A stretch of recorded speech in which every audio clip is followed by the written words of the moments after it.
Hello, divine beauty. Now I feel inspired to shed some light on the way of true nature.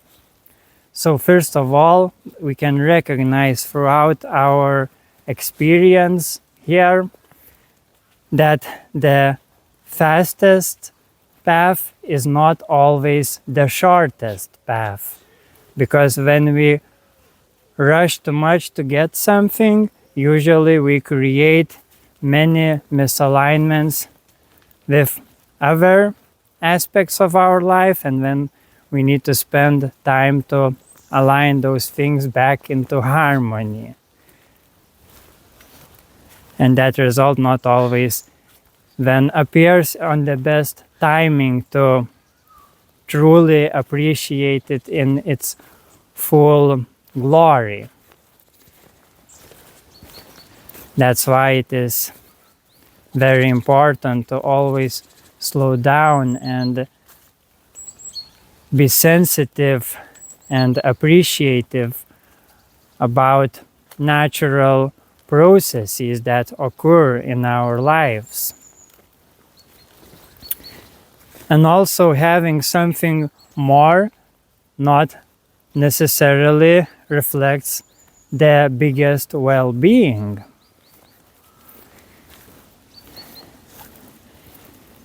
Because yes, we can gather, accumulate lots of different forms of abundance, lots of options, but that can only blind us from what is truly essential and valuable to us, on what we really need to focus upon. So that's why then those forms of abundance falls away.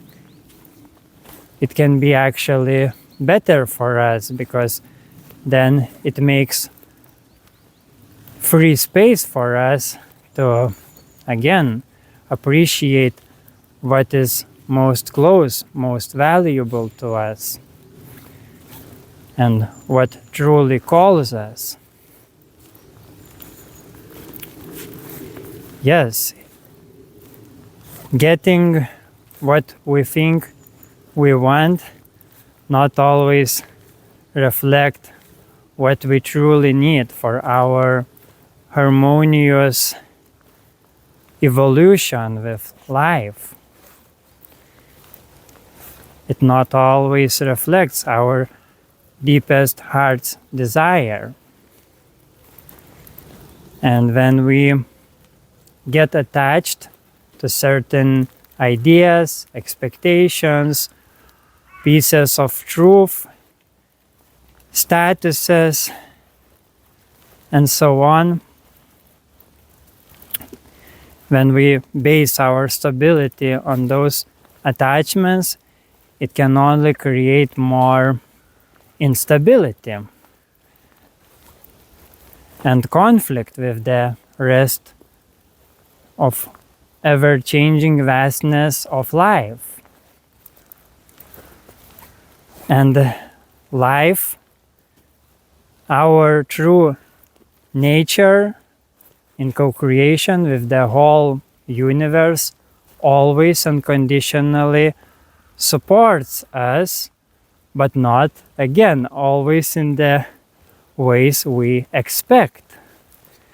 And first of all, through all of those unexpected turns and events of life, it first of all supports us in slowing down, letting go our assumptions on how everything ought to be, and then to expand our awareness, to return to our sensitivity and balance with all the different aspects of our lives.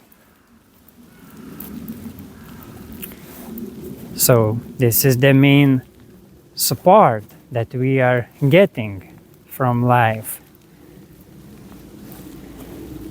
is to expand our awareness and then noticing the bigger picture and our harmonious integral place within that picture. And yes, then we find that dharmic path, that path of Tao, which flows very smoothly through everything. And that is also the path of enduring happiness. Because when we can address each situation through the loving, harmonious, integral way, then yes, that happiness only expands, only renews. And it is very important to not see all of the different aspects of our life in contradiction, but to see that all differences complementing your balanced and harmonious path.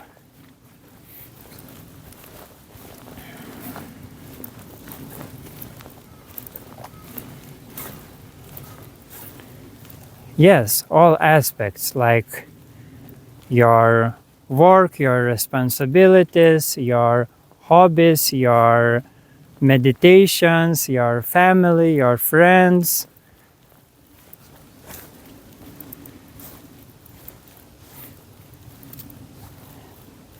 Let's not get biased on one or the other aspect of those.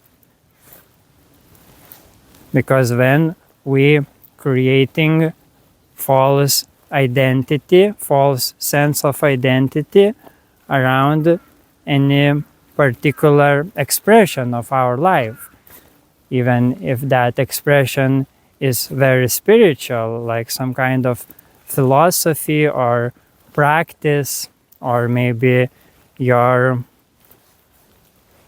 creative expression. So yes, when we attach to one of these too much, then we start to feel tension and we get out of balance, and eventually, yes, even that thing that we put so much importance upon, that becomes corrupted in some ways. So when you see like your life is pulling you in different directions and showing you all of those different aspects, different truths,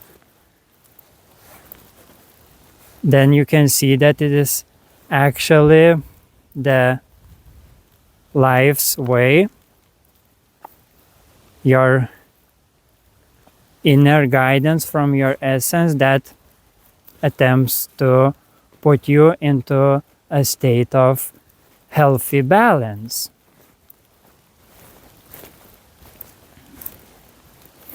Because yes, that essence of you and me and everything is that balanced meeting point of everything. So it is non-biased.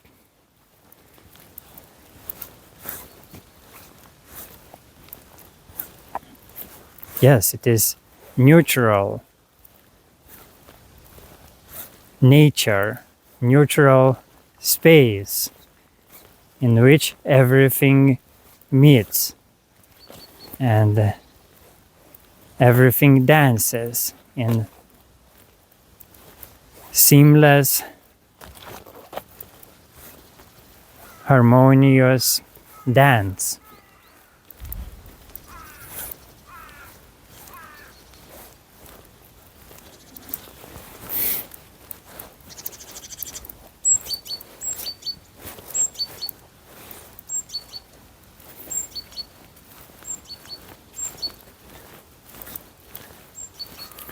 And yes, that balance point is very, very peaceful. And when you meditate upon that, all of your biases, all of your stubbornness, all of your stagnant energy becomes more and more obvious, more and more felt, and that may feel uncomfortable. But yes, that neutral space also helps to dissolve that. And then it starts to feel more and more blissful. And when you get enough of that bliss, when you taste it deeply enough, then it becomes very, very natural to live from that space of equanimity and balance.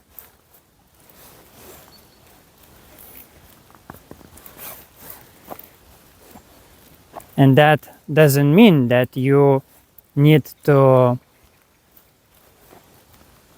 look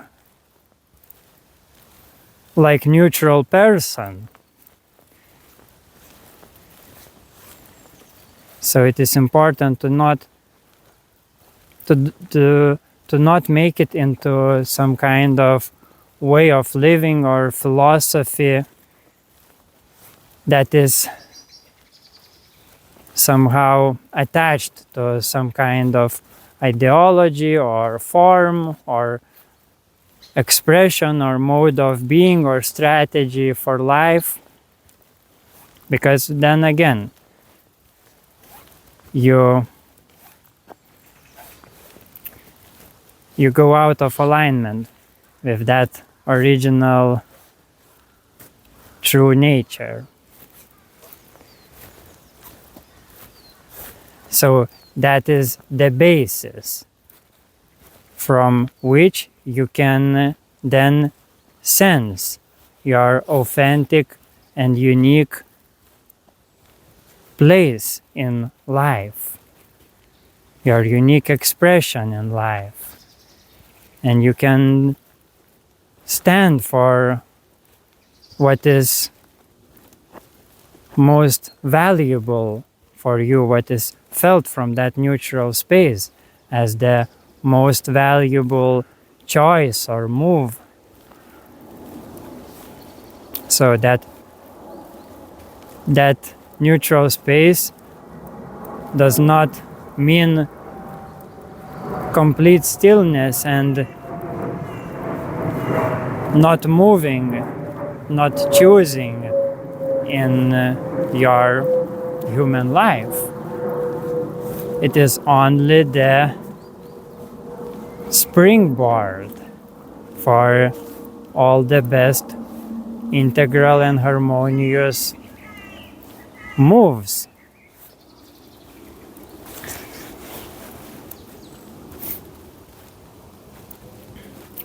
So this and that.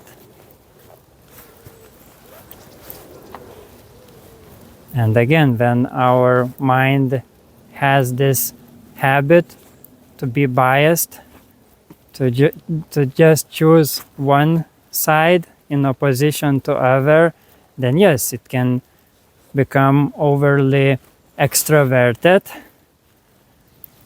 and limited by appearances, or it can become overly neutral and passive and ignorant to what naturally life calls you to do. So again, this and that.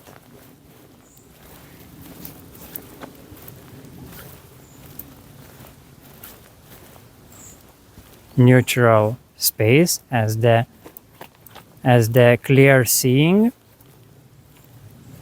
for that expanded awareness and sensitivity that includes all aspects of your life in your experience. And then when you see that, you also see your character, this physical character plays, harmonious plays, dharmic path in this. And then it is important to follow that path with your according actions.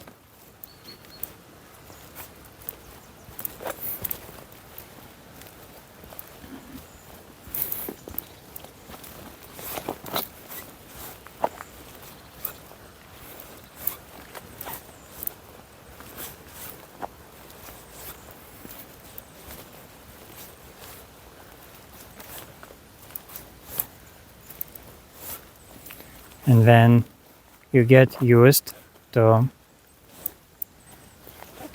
integrating those main pillars of life, then again it starts to feel more like seamless, one effortless thing.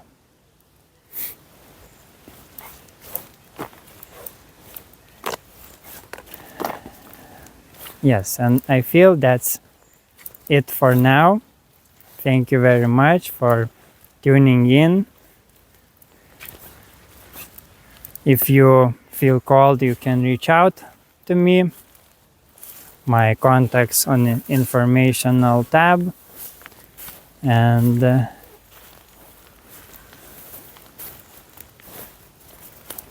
I love you very much. Take care and see you in the flow of this now.